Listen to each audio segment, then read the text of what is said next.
Welcome to People, Politics and Power. I am Imunia Marire. Since Nigeria's return to democratic rule 22 years ago, there have been various efforts at reforming the Nigerian police force, being the prime security agency in a civil society. In fact, every administration since 1999 and even before then has empaneled one presidential committee or the other to review the structure and operations of the police with the aim of transforming the values, the culture, policies and practices of the police to properly position it to perform its duties in a democratic environment with respect to human rights and the rule of law. In 2012, the Goodluck Jonathan administration set up the Paris-Osayende Presidential Committee on Police Reforms. Before then, there were three others, including those of 2006 by the Obasanjo administration, headed by Alhaji Muhammad Dan Mandami, a retired Deputy Inspector General of Police, and the 2008 committee set up by the Yar'Adua administration and headed by a former Inspector General of Police, MD Yusuf.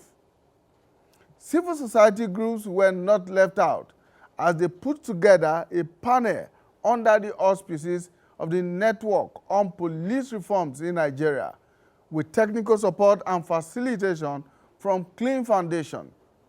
That panel, which was established side by side with the Osayende Presidential Committee in 2012, was ably led by Mrs. Ayo Obe.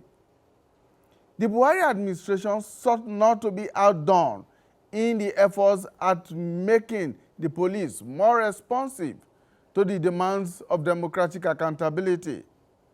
Amidst genuine accusations of brutality, violation of rights, extrajudicial killings, corruption and politicization, amongst many other allegations of misconduct, the government has sought through various means to reset the police. The efforts culminated in the passage of the new Police Act 2020, which replaced the Police Acts of 1943 and 2004. In addition to government's instituted moves, every Inspector General of Police has come into office waving a banner of reforms, but all to no avail. Given recent and not very recent ugly developments involving the institution of the Nigerian police and its personnel, it has become necessary to take another look at the recommended reforms, their processes, implementation, and possible impact. The recent indictment of a top Nigerian police officer by a United States District Court and the request for his extradition to face fraud charges is seen as a big blot on the image of the Nigerian police and an indictment of Nigeria as a country. The question then is, to what purpose have been the different numbers of reforms? Have they made any normative and organizational changes? Or have they seen or been merely superficial, selfish, and political to massage the ego and the interests of each government of the day? What can and really needs to be done to properly and sincerely reform, reset, and reposition Nigeria's largest public sector organization, the Nigerian police? How can it be moved away from the perception of a symbol of the tyranny of the ruling elite and of moneyed men in society to that which protects the rights of the people and whose officers adhere to high standards of professionalism and accountability? This is the focus of our discussion on the program today. And I'm joined in the studio by two Nigerians who have been in the thick of all of this. We will get to meet them right after now. Stay with us. All right, thank you so much for staying with us. People, Politics, and Power focuses on the impact of the many recommendations on police reforms in Nigeria in the last 22 or more years since Nigeria's return to democratic rule, and even before then. Now, has the police lived up to the expectations of the responsibilities conferred on it by the Constitution of Nigeria and other extant laws? How well have the personnel of that organization discharged their duties and responsibilities to the state and to the people of Nigeria? I'm joined in the studio by two Nigerians. Claim Foundation is one non-governmental organization that has been in the thick of the effort at reforming the Nigerian police for so many years. And from that organization, we're joined by the program manager, Ruth Olofin. Thank you so much for joining us, Ruth. Thank you so much for having me. Thank you. And also joining us is a retired Deputy Inspector General of Police, but who is currently the Chairman and CEO of Hard Security Services Limited. I'm talking of Mr. Adeyemi Ogunjemilusi. Thank you so much. Thanks for having me. Mr. Ogunjemilusi for joining us on the program today. Right. So, Ruth, let's begin this way. Clean Foundation has been very active in the effort at reforming the police. The police of today, the Nigerian police that we have today, and the Nigerian police of, say, 20, 22 years ago, have there been any remarkable changes? Thank you so much for having me. In response to that question, it depends on the angle you're looking at. You want to talk about their mandates in terms of achieving their mandates. Then you also earlier talked about the issue of accountability in terms of their conduct. Reflecting over the last 22 years, there have been some progress, but then what we are seeing is there are systemic challenges which are fundamental, which also appears that, these challenges are not, or recommendations for changes are not being achieved or implemented as it were. Over the years, what you also see that if you look at the security landscape, there have been dramatic changes. But the question one we need to ask is, has the police itself also reformed itself to be able to move with the tide of the security threats that is facing the Nigerian state? Obviously, that will be that the answer to that will be no, because you have this perception out there, speaking as a Nigerian and also a civil society person, that police capabilities are beginning to dwindle over the years. And interestingly, you want to look at the last 22 years of democracy. One would expect that we are in a democratic dispensation. Police capabilities should be upped up to the point of achieving their mandate and ensuring that to a greater extent we are not having all of these policing challenges that you have. Obviously, the answer to that is no. But where the issues are for me is that all the reforms that you highlighted, the panels that you see being empaneled here and there, after all of these have been put forward, the recommendations and the white papers, the question is what has happened?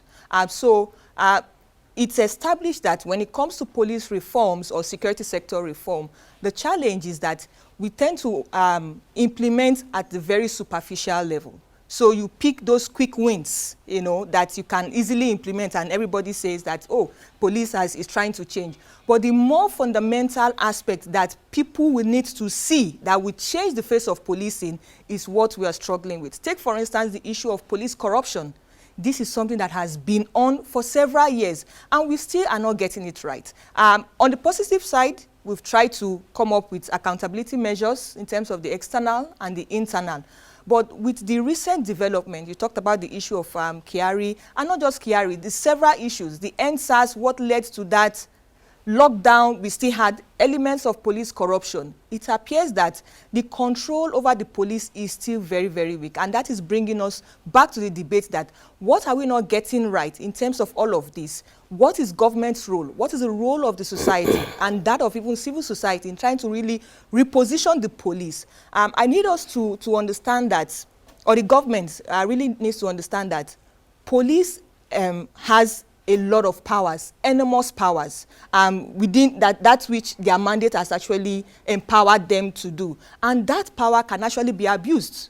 So the level of control you need to have over the police is what is not very firm. That is the fundamental of all of this debate. If we get it right at controlling, exerting that control externally and even within the police, perhaps we might be having a different conversation. So for me, we need to go back again and ask ourselves, what are the discussions, what are those things that we propose in terms of holding the police to account at all levels, accountability in terms of cost, accountability in terms of resources and the time and all of that. So I think that is a conversation that we should have. Police accountability, what is happening? Why are we not holding our men to account at the divisional levels, at the outposts, right up to the highest level of policing? I'll leave it at that and come back. All right, well, a lot to chew on that you have dropped on the table. Mr. Ogunjem Lucy, you served in the Nigerian police force over 30 years. You retired as a DIG. You were a highly decorated officer. You served meritoriously in the police and at the United Nations.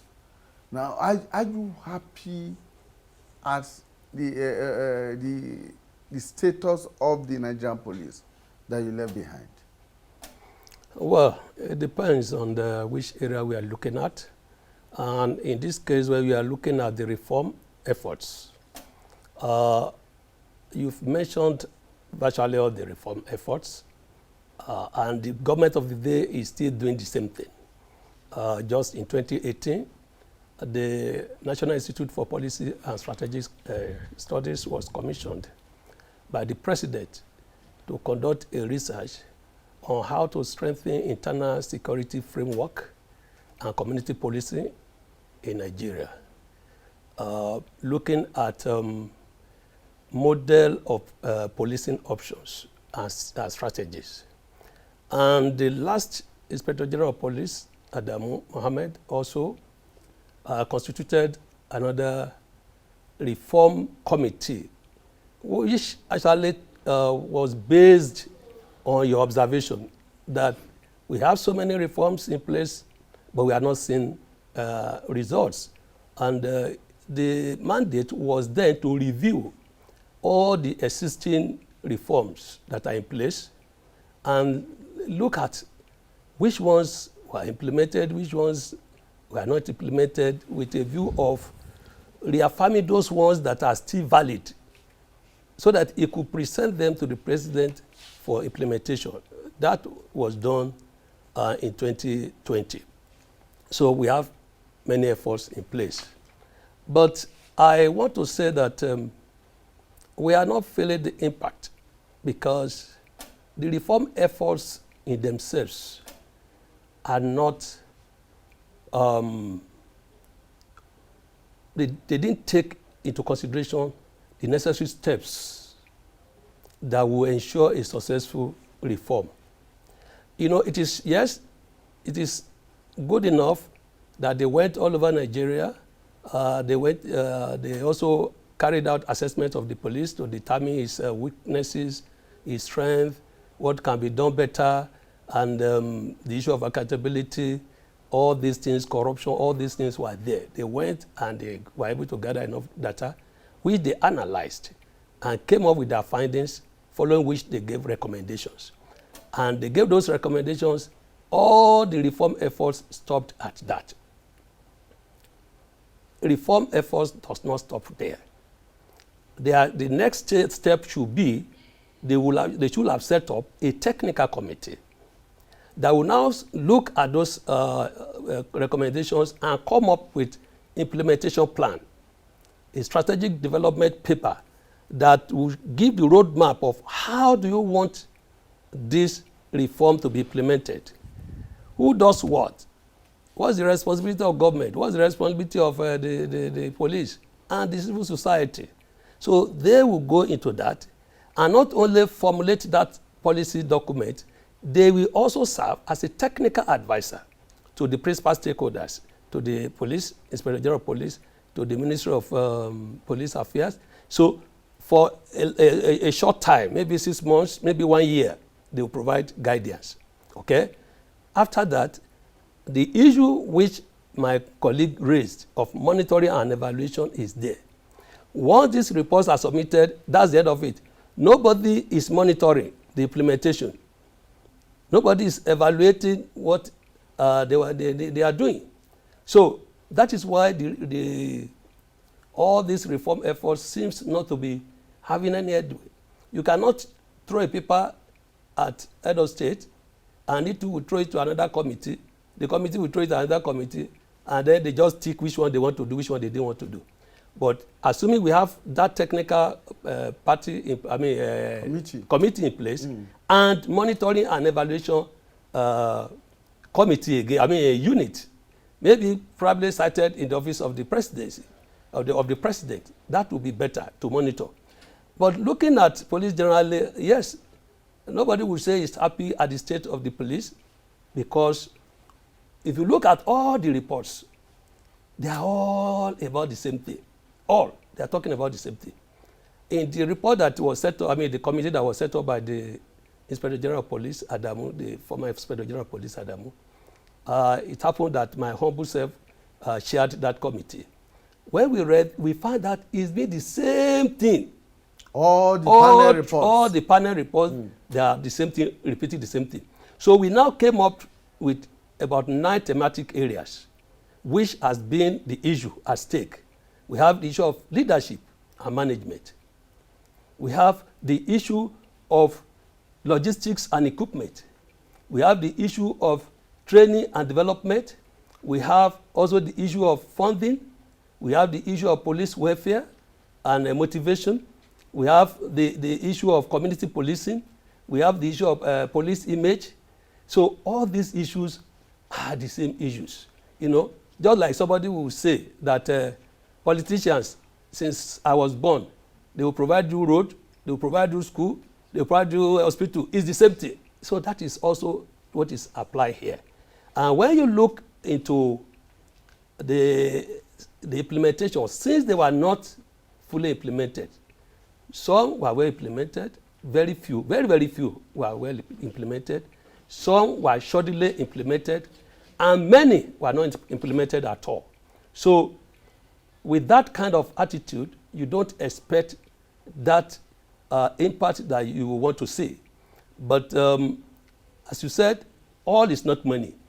Within the police itself, efforts are being made to reform. The police is making effort to reform itself. But at the end of the day, we need money. The concentration now is attitudinal change, which is using the community policing philosophy and practices to drive as at now. We can improve definitely, but then all I can tell you is that it's a task that in which all of us must be involved. Ruth, implementation of all the recommendations in the various reports seem to be at the center, at play here now. Yes. Maybe all the reports were very good, properly articulated, and presented to government. But after that, it appears that like many other reports in Nigeria, many other recommendations in Nigeria, it just gathers dust somewhere. But we should take a step backwards and ask ourselves whether or not there has been, you have noticed in all the reports, if you have seen some of them, if there has been any very coherent theory of change embedded in any or all of those reports. Because there has to be a foundation on which implementation must lie. Thank you very much. So if we start to look at reports from Damadami Committee, MD Yusuf, Osanyode. In fact, the MD Yusuf committee report is almost an adaptation of Damadami. So what it means is that the issues are the same, but the challenge for me is the implementation, quite all right. Why are we not implementing? The issue here is the political will, because the police itself cannot act on its own. Of course, there are elements of those reports that it will have to take on and run with that does not necessarily require authorization from the presidency and all of that.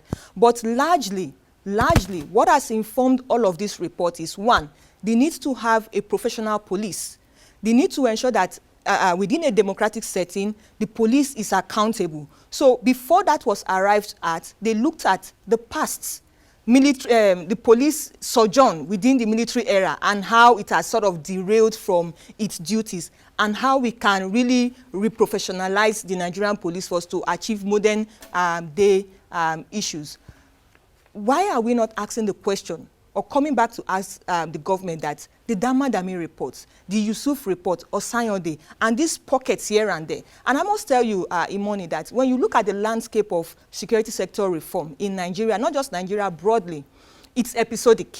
So each government comes in and wants to show that I am doing something when it comes to security. I am doing something when it comes to policing. Of course, that is good, captured within this social contract, but then it has to go beyond that to say, actually, if I'm not able to implement 9 recommendations made by each of these committee, or say the MD Yusuf committee, which of these can I take on board? One of the ones I can clearly remember, there are others that have been done. I know there was a time that the police changed its uniform from black, and you had this blue and black and all that. There have been some little efforts at really on the operational level, but holistically, the big changes that we are expecting is what we have not seen. So the government needs to now come back to say the role of the police is very important to the achievement of its own goal. That conversation has not happened. And what you see that each Inspector General of Police comes into office with their own agenda.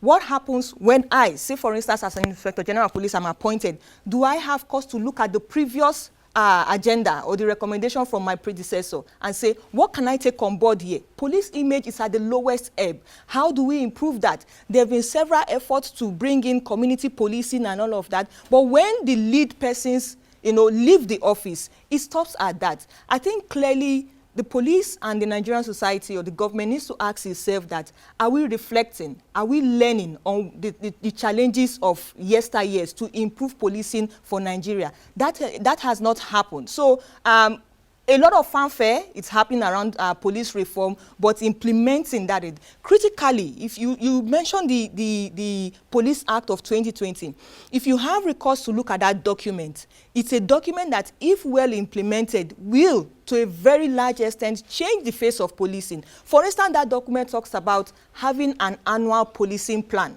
So for each year, Nigeria Police is supposed to have an annual policing plan that each CPs will come looking at the peculiarities and the priorities of their states to say, these are the challenges I'm facing in Zamfara, these are the challenges I'm facing in Kwara State, and fit that into that plan. And you have a coherent plan to police Nigeria. Since 2020, the question has been, do we have a plan? 2021, we are all beset with all sorts of banditry and all of that. That plan is supposed to have factored in how do you address issues of banditry.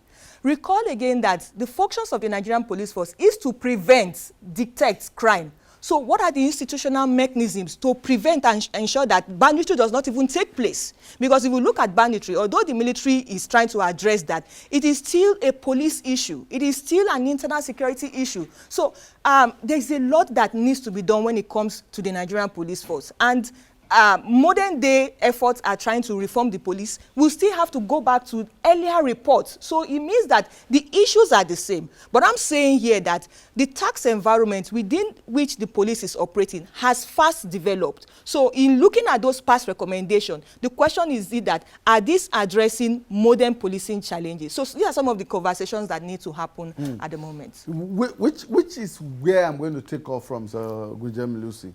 Whether or not the many recommendations that have been made by the different committees or presidential panels, as they have been called at different times, whether those recommendations were deep enough, they were down to earth enough, or they were just merely cosmetic, temporary, and superficial, meant to just suit the nerves of those who put those committees in place. They have been recommended, the recommendation have been made, they are put away somewhere else, and nobody cares whether or not implementation is done at the end of the day. Now, would you say that the Police Act 2020 encompasses and articulates the highlights of all these many recommendations, from Damadani to MD Yusuf and to Sayede and all of them, and even to the last one of 2018? I mean, does the Act take all of these into consideration? And if it does, what is then happening to the execution and implementation of the Act as of today? Thank you. On the Act itself, it's a legal document. It's completely different from operational document or strategic development plan. Yes, it has addressed things like human rights, especially. It addressed the issue of human rights very well. And police brutality, detention, and all those things. But sincerely, most of those things were in the existing laws. Okay, maybe one or two things, trying to ensure stability of tenure for the Inspector General of Police, because she mentioned the issue of instability, no continuity in program. So I think that one, gave a minimum of 4 years for the Inspector General of Police. The intention of the law is that with a city Inspector General of Police for 4 years, he should be able to make some changes or see some changes through, unlike what is obtained now, where you have Inspector General of Police for 1 year, 18 months, and all that. So that is factored in. And then when we look at human rights issue, which is usually what brings us into disrepute and into constant contact and friction with the members of the community, that one too has been factored in. But coming to the issue of whether the Act itself takes care of everything, no, it cannot on its own take care of everything, because we are talking of so many things. We are talking of an operational matter, and we are talking of maybe legal and judicial matter. Okay, that one gave us the power. But how we go about it now is operational. And that is what all the reforms are trying to address.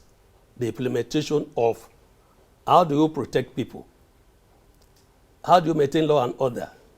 What do you need to accomplish your tasks most effectively? How do you regain trust of the public?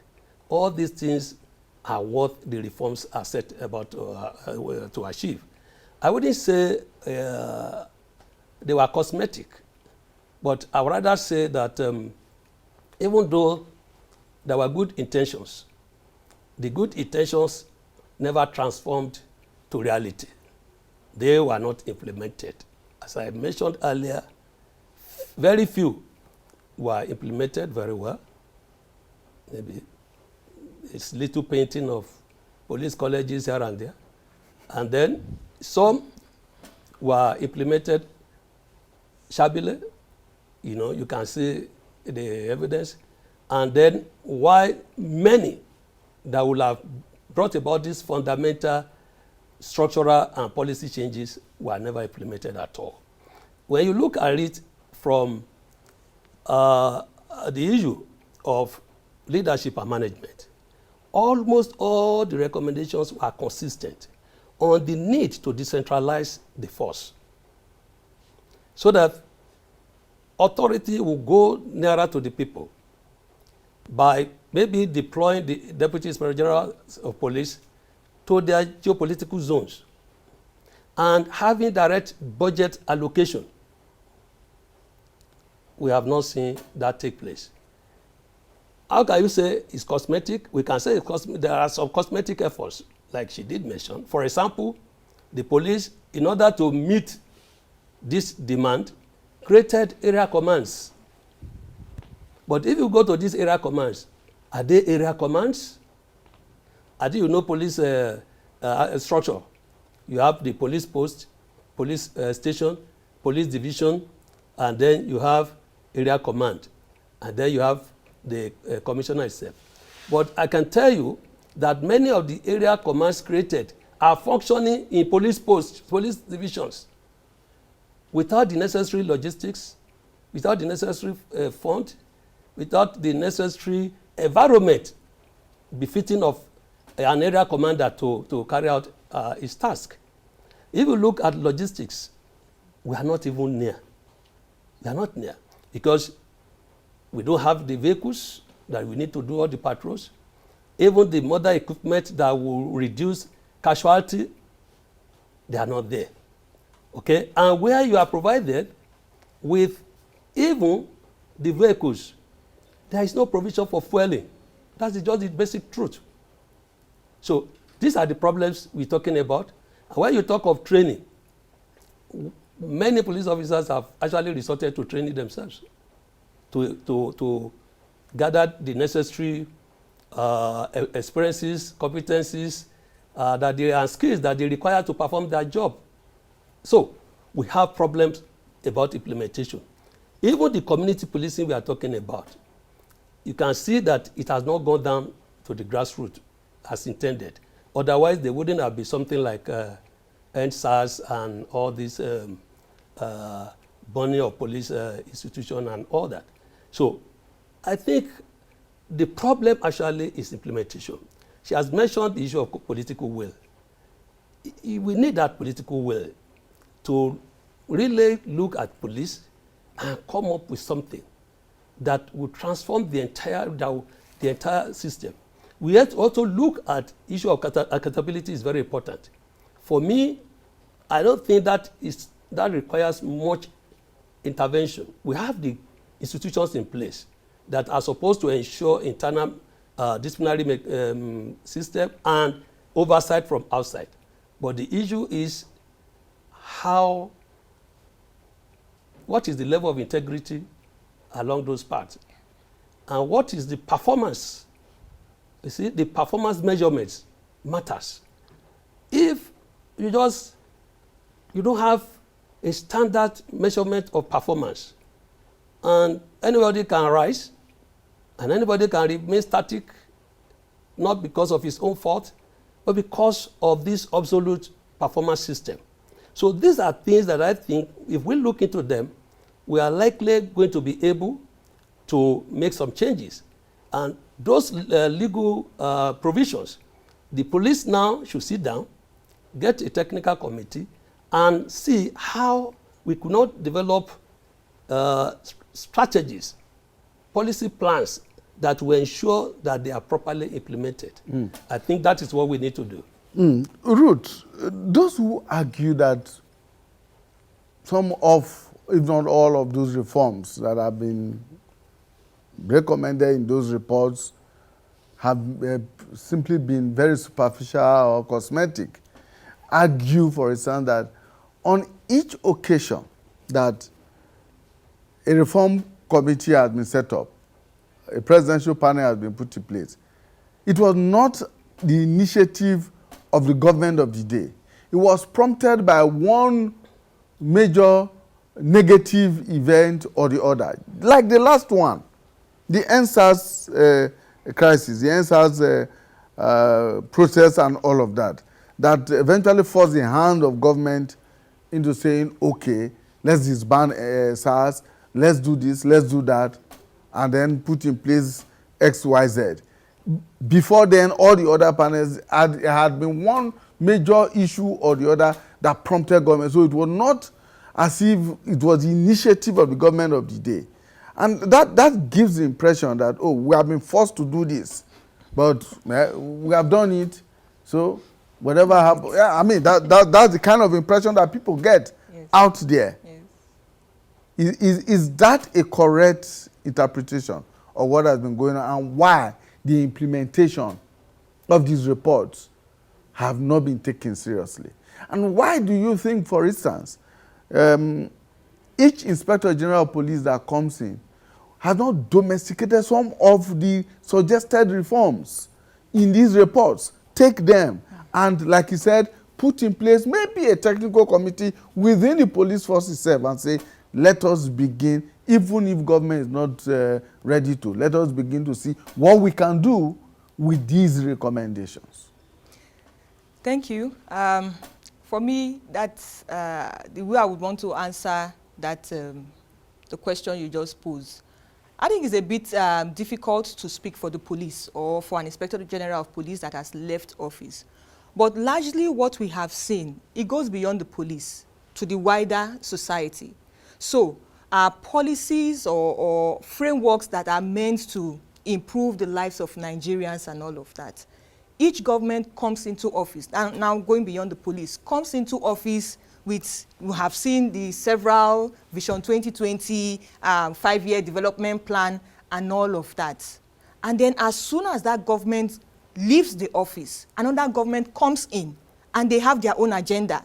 There's no consciousness to actively take on board what the government that just left, what they have recommended, to see how they can factor that in. I might not be able to answer that question, but really, what we have seen that now being passed on into the police, because you have said it that sometimes some of these reform efforts are occasioned by bad occurrences. In fact, for the NSAS, one of the steps that, and that might be on a positive note, one of the steps that the federal government took through the Ministry of Police Affairs is to see, now that NSAS had occurred, how do we move forward? And there is this newly created Police Public Complaints Committee that some of us are part of, to try to ensure that the agitations or the complaints of Nigerians over police misconduct, how do we address, some of these? What recommendations can we make? Because we have looked at other oversight institutions to say there are challenges. If you leave this solely for the police to hold its men to accountable, it might not be able to do that effectively. Trust issue is also one of it. If you come again to a very important oversight body of the state, which is the Police Service Commission, there are fundamental challenges, the issue of even the spread of the commission. So you see that the commission is heavily visible in the Federal Capital Territory. But if you move beyond Abuja, the question will be that what is the presence of the Police Service Commission in other parts of the country? In principle, they will tell you that we have our zonal outpost or decks. But the question will be that if an infraction between a police personnel and a citizen happens in places like Bayelsa or other places, how do they address it? Are Nigerians even aware that we have a Police Service Commission that we can report to? So these are clearly, the challenges that we are facing when it comes to really, making some of this reform to actually work. I think it has to start from the head. So when government comes in, every time I would want to come into office and allow people to see that Ruth is now the president of Nigeria and I have my own agenda. I'm not looking at what Ogunjemilusi or President Ogunjemilusi had done. I want to be able to stamp my feet or my face on governance within my own period. So that it has to do with a mentality. So you abandon whatever program yes, you met on ground yes. and initiate your own. Unfortunately, that has now passed across to the several other institutions of states, that you have seen that. I come in, I put this committee in place, beautiful recommendations. And I should say that some of these panels went around the country interacting with Nigerians. At least I'm very conversant with the MD Yusuf recommendations or committee report. Interacted with Nigerians, and Nigerians were able to talk. You cited the Clean Foundation and NOPRIN panel, the CSO panel report. Nigerians came across geopolitical zones, states, coming to engage with the issues they are facing with the Nigerian police force and policing challenges, and all of these beautiful recommendations were put out there. How civil society is trying to implement some of this reform on our part, because we consider ourselves as a very critical oversight institution for the Nigerian police force and other agencies. So through some, maybe trainings, because we see that the police lacks capacity in terms of a right-based approach, to training or to know about principles of democratic policing, and even critically community policing. So we ask an average police personnel, what are the principles of community policing? How do you interface with the community? don't forget that some of the challenges that you see that you have between the citizens and the police are, are rooted in history during the military era, colonial era, and all of that. Unfortunately, that has not been dropped.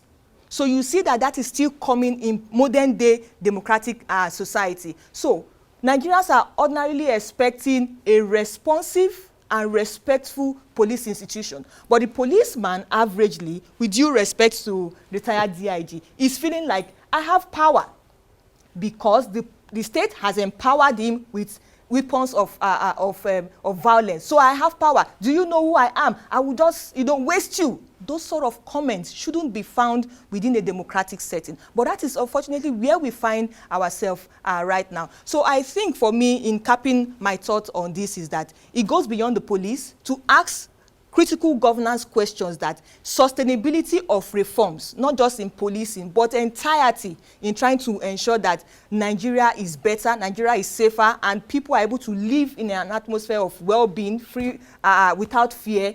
How are we going, around that?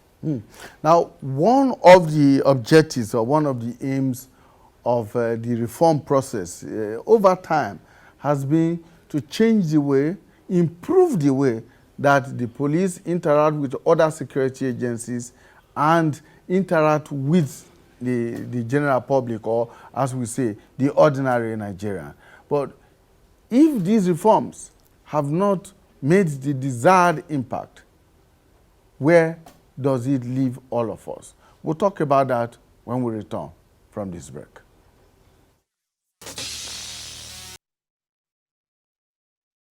Thank you so much. DIG, like I said, one of the goals of these reforms was to improve relations, interaction between the police and other security agencies, and even other agencies of government that are involved with security and in the justice sector. Over time, has there been an improvement in this interaction process, in these relations? Because every now and then we still hear of situations where even security chiefs keep complaining that all the security agencies seem to be working in silos. There is no sharing of information. There is no interaction amongst them. At the end of it, there's no synergy in the security apparatus of the country. I think when you talk about synergy, I think I would like to put that in the past. Because right now, all the security arm of government, they are working together. There is serious interagency cooperation, collaboration, and coordination that is taking place. And if you look at the approach of government, you can see that each time there is a meeting, either by the president or by the NSA, all the service chiefs, including the police, they are always there. So there is synergy. The issue is that of the common man, the members of the community. And that is why we are now emphasizing the community policing philosophy. With community policing, you will be able to come nearer to the people, and together, in partnership, you solve problems. Not just problems of crime this time around, but problems. Before, it used to be just the problem of crime, but no more. For example, maybe you observe that in a particular community, maybe like where they have only one tap that is serving the whole community, and you notice that there is constant crisis or fight and all these things there. The police is not under community policing arrangement. The police will not just go there and arrest and say no. Rather, it will look at the root cause of this and probably take it up from there and make recommendations to appropriate offices, maybe like water board, to site another borehole somewhere. So with that, if the police can do that, you start having this interaction. And there is what is also now the new thing, which is procedural justice, which takes into account the process. And that is what the present IG is now trying to bring to bear on the police force. And that is, what is the procedure, the process of arrest, for example, arrest. The process must be seen to be transparent. Okay? Then you look at the issue of even voice. The people must have a voice. Like the example she gave, that, okay, you are arrested. Why are you arrested? Okay, when you get to the police station, you will hear. No. The principle of having a voice doesn't support that. You allow the person to say his own mind. You give him that opportunity. DIG, I'm sorry to interrupt you there, but these things seem to be on paper. Because on practical day-to-day practices, yes, you do not have a feel of what you are talking about. Because, for instance, there are arbitrary arrests, people arrested even before investigations are done. We hear and know of cases where even certain senior police officers have their private detention centers. People are thrown behind bars for weeks and even for months without being charged for any offense. These things are still there. So if we're talking about the procedural justice system, why are these things not being followed? And if they are not being followed, who is monitoring and doing the evaluation that you talked about earlier on? Okay, you see, the police is a very large organization of about 300,000 officers. And I can tell you that 95% of our officers are disciplined. They are professional in their approach to duties. But unfortunately, we have two core areas that has been giving us headache, and that is those on the roads and those in the investigation arm. And the effort the IG is making to ensure that these two arms comply with directives, with reform efforts, is what I was trying to tell you. Like, I think you should add to that where the special squads, yes, and teams that are put in place every now and then. SARS was put in place. It came out with so many of these rights violations and abuses that led to the NSAS protests.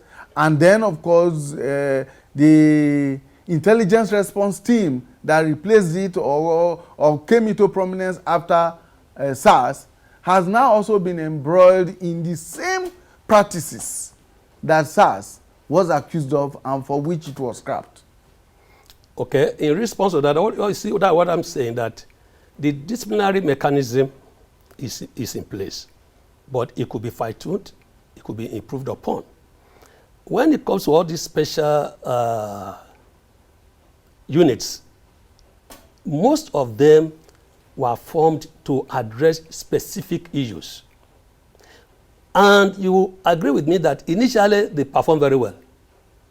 But along the line, the system is corrupted or broken down. And because, like we have been saying here, this issue of police, we have different stakeholders. The government is the father of police. The government must have the willpower to provide the necessary resources and to provide the leadership that is required to make a fundamental restructuring. That is there. Then we have to look even at the police itself, that, like we said, we look inward, come up with policies, ensure that they are enforced, and that there is no sacred cow. Everybody is treated equally. There is equity within the system. There is a good performance appraisal system that will be put in place to check, like a check and balance, so that everybody will behave according to the rule. And then you have the community itself. I'm very sorry to say it. I'm a Nigerian myself. But Nigerians, many of them will rather violate the law and corrupt the system than obey ordinary traffic light. You know, and that goes to so many other issues. So the system is operating in an environment that is also not conducive, because all the principal stakeholders don't seem to care. Policing is the duty of everyone. And when you talk of even the reform, the reform I've told you have steps. Are these officers you're talking about, are they aware of any reform?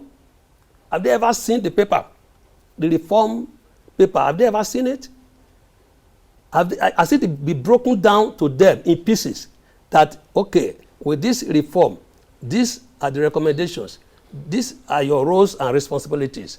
I don't believe it has been done. I spent 35 years in the force. So they are filed away? Yeah, I've never seen something in like high that. Offices? Yeah, they don't trickle down? Yes, they don't trickle down because... So we just be expecting the average, the ordinary police officer to behave the way we want him to behave according to the dictates of the reform when he has not been told of any reform? Yeah, yes, we don't see any reform now. I mean, so many of these documents are operating at that high level. At the yes. At superstructural level? At superstructural level. They don't get to, yes. Yeah, because you see, when you look at about 300,000 and you bring 100 people from across the country, maybe 2-3 times to teach them on community policing, that is the end of it.